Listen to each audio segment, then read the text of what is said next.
नमस्कार मित्रों, अतुल आश्रम में आपका स्वागत है। कृष्णम वंदे जगत गुरु। भगवान कृष्ण का बहुत बड़ा उपकार है कि उन्होंने भगवत गीता जैसा एक ग्रंथ हमें प्रदान किया है, जिसमें हमें जीवन की सभी कठिनाइयों का सामना करने का सूत्र मिल जाता है। हमें धरती पर डिग्निफाइड, सम्मान पूर्वक जीने का तरीका पता होता है। भगवत गीता भारतीय मनीषा का मंजूषा है, गौरव ग्रंथ है। द्वितीय अध्याय में एक बड़ा महत्वपूर्ण प्रसंग है। जिस युद्ध की तैयारी 14 वर्ष तक अर्जुन ने किया, उस युद्ध से अर्जुन हटना चाहते हैं, विमुख होना चाहते हैं। वो मोह से ग्रसित हो चुके हैं, कायरता से ग्रसित हो चुके हैं। तो भगवान यहाँ पर कहते हैं, कुतस्त्वा कस्मलमिदं विषमे समुपस्थितम अनार्य जुष्टम अस्वर्ग्यम अकीर्तिकर अर्जुन।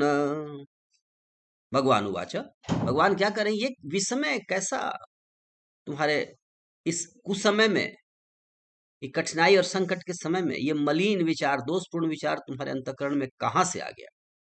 न तो किसी श्रेष्ठ मनुष्य ने ऐसे मार्ग का अनुसरण किया है, न तो ये स्वर्ग को ले जाने वाला है, और ये इस धरातल पर, इस लोक में कीर्ति को नष्ट करने वाला विचार है। ये वीर पुरुषों को शोभा नहीं देती, ये आर्य पुरुषों को शोभा नहीं देती। ये ऐसे कायरतापूर्ण विचार तुम्हारे मन में कहां से आ गए कि अब मैं युद्ध नहीं लड़ूंगा, मैं भिक्षा मांग करके खा लूंगा, इस तरह का विचार।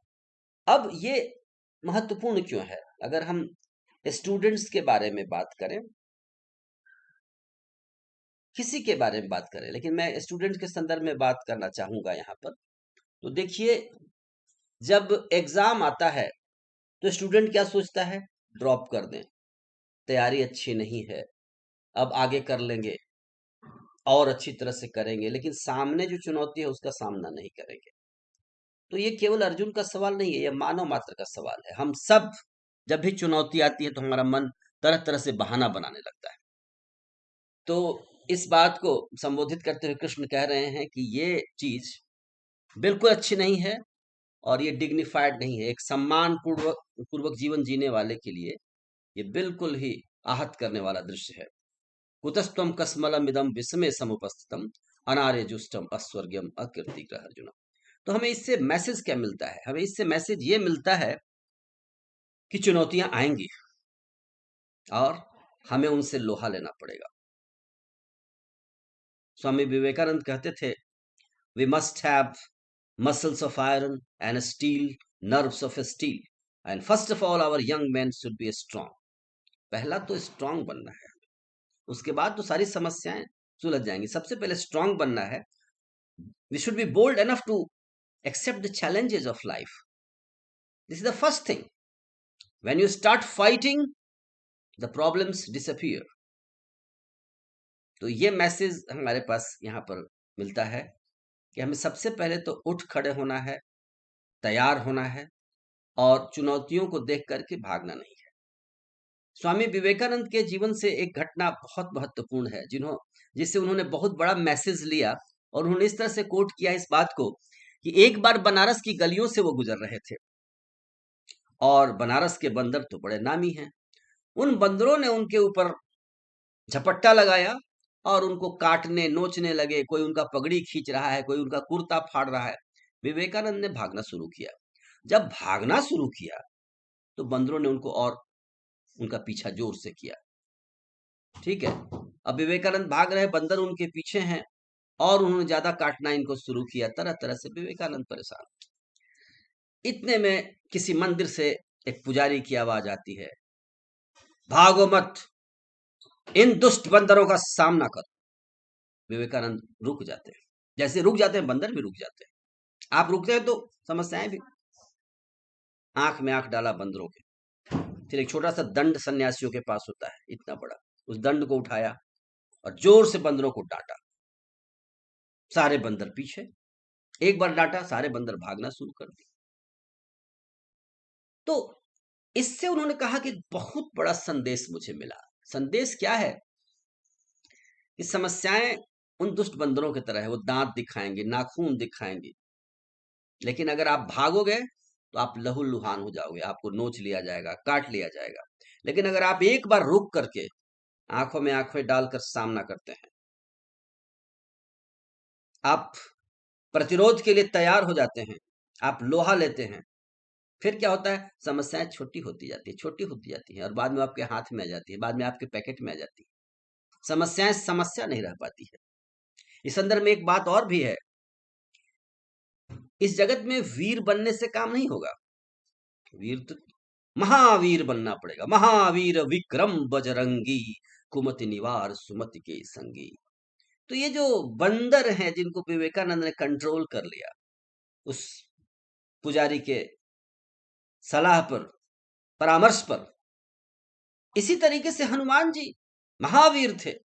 समस्याएं तो छोटी होती है ना। जब महावीर है, जो युद्ध वीर है, दान वीर है, दया वीर है, ज्ञान वीर है, हर डायमेंशन में जो महान है, उसको कालनेमी क्या कर सकता है? कालनेमी धोखा देगा, थोड़ा सा लेट करवा देगा, थोड़ा विलंब करेगा, हाँ, लेकिन अंत में हनुमान की विजय होगी, कालनेमी की पराजय होगी। तो हमें समस्याओं का सामना करना है, बिल्कुल स्ट्रेट फॉरवर्ड, जिसको कहते हैं हेड ऑन कॉलिजन। और हमें इस दुनिया में महावीर बनने की आवश्यकता है। मतलब हम अपने ज्ञान को, स्किल को, स्ट्रेंथ को बढ़ाते चले। ऐसा करेंगे तो समस्याएं बिल्कुल छोटी हो जाएगी और हम बाद में उनको अपने पैकेट में रख ले सकते हैं, अपनी डिबिया में बंद कर ले सकते हैं। ये बात है। हम अपने व्यक्तित्व को बड़ा बनाएं, समस्याओं का सामना करें। तो ये हमारे स्टूडेंट्स के लिए एक बहुत बड़ा संदेश है। उनके पास बहुत से ऐसे सवाल हैं। जब कॉम्प्लेक्स नंबर बच्चा शुरू करता है मैथ में, कहता है complex number is very complex, I am going to just change my stream, I will go to another subject, I will take life science, botany, zoology etcetera. वो पहले ही नजर में हार मान बैठता है, और वो पराजय उसका पीछा नहीं छोड़ती, जीवन भर उसके पीछे वो पराजय चलता है।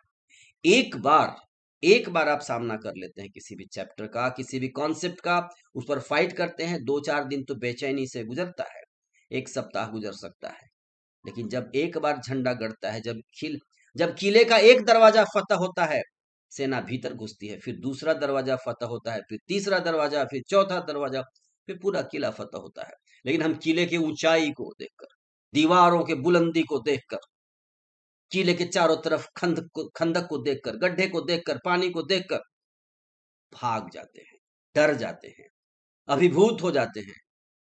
और जब हम भागने लगते हैं तो किले में बैठे लोग हमारे ऊपर तोप चलाते हैं, तीर चलाने लगते हैं, और अरे वो भाग रहा है। तो सबसे पहली बात कि भागते हुए टीम में शामिल मत होइए, सबसे पहले खड़ा होइए, समस्याओं से सामना कीजिए, आंखें मिलाइए, उपाय निकालिए। बस आपका खड़ा होना ही समस्या को आधा करता है। Well begin, half done. तो ये विवेकानंद का मैसेज, उनके जीवन का बहुत बड़ा मैसेज है। जो मैंने बंदरों वाली कहानी कही, उन्होंने इसको अमेरिका में यूज किया, और जब यूएस में गए तो पार्लियामेंट ऑफ रिलीजन का डेट आगे बढ़ गया था। चंदा से इकट्ठा किए गए थोड़े से पैसे उनके पास थे, खाने को कुछ न था, ओढ़ने को कुछ न था, मुल्क बहुत ही ठंडा था। एक बार तो बंदर ने दांत दिखाया, इच्छा हुई भाग जाएं, कोई लौटती हुई जहाज में गेहूं के बोरियों के बीच बैठ करके फिर भारत लौट जाएं। फिर दूसरी इच्छा आई कि ये मैं क्या कर रहा हूं। पुजारी ने क्या कहा था बनारस के गली में, इन दुष्ट बंदरों का सामना करो। तो ये जो परिस्थिति है, दुष्ट बंदर है, इसका हमें सामना करना पड़ेगा। फिर उन्हें अपने जिम्मेवारी का बोध हुआ। हम सनातन संस्कृति, मैं विवेकानंद सनातन संस्कृति का पुरोधा, उसका रिप्रेजेंटेटिव हूं, उसका प्रतिनिधि बन करके आया हूं। मेरा भागना सनातन संस्कृति का भागना है। तो क्या मैं इतनी बड़ी संस्कृति का पराजय स्वीकार करूंगा? क्या अपना ध्वज नीचे कर लूं मैं? फिर उन्होंने ठंडे दिमाग से बैठकर सोचा उपाय क्या है। शिकागो एक महंगा शहर है, तो एक सस्ते शहर बोस्टन में चले गए। वहां लोगों को भारतीय संस्कृति के बारे में कुछ बताने लगे, छोटे छोटे लेक्चर देने लगे। इससे उन्हें बड़ी फायदा हुआ, बहुत फायदा हुआ। अमेरिकन मानस को उन्होंने समझा कि अमेरिका के लोग कैसे होते हैं, उनकी मेंटेलिटी क्या है। एक उससे कुछ अर्निंग भी हुई, नेटवर्किंग हुआ, संबंध बढ़ा, और फिर ऐसे लोग मिले जिन्होंने रिलीजन पार्लियामेंट ऑफ रिलीजन में उनका नाम भी रिकमेंड किया और बहुत सी घटनाएं घटी। तो दोस्तों, ये न तो विवेकानंद की केवल समस्या है, न केवल ये समस्या पार्थ अर्जुन की है युद्ध भूमि में। ये युद्ध भूमि सर्वत्र है और हम ही खड़े हैं, हम ही विवेकानंद हैं, हम ही हनुमान हैं, हम ही अर्जुन हैं। और हमें इन समस्याओं का सामना करना है, कालनेमी का सामना करना है, बंदरों का सामना करना है, कठिनाइयों का सामना करना है। कुतस्त्वं कस्मलमिदं विषमे समुपस्थितम् अनार्यजुष्टम् अस्वर्ग्यम् अकीर्तिकरय अर्जुन। तो आइए इस तरह मिलजुल कर हम एक स्वस्थ, संपन्न, शक्तिशाली, श्रेष्ठ और ज्ञानवान भारत का निर्माण करें। हमारी श्रेष्ठता पर ही हमारे राष्ट्र की, हमारी संस्कृति की श्रेष्ठता निर्भर करती है। जय श्री राम, जय भारत, जय जगत।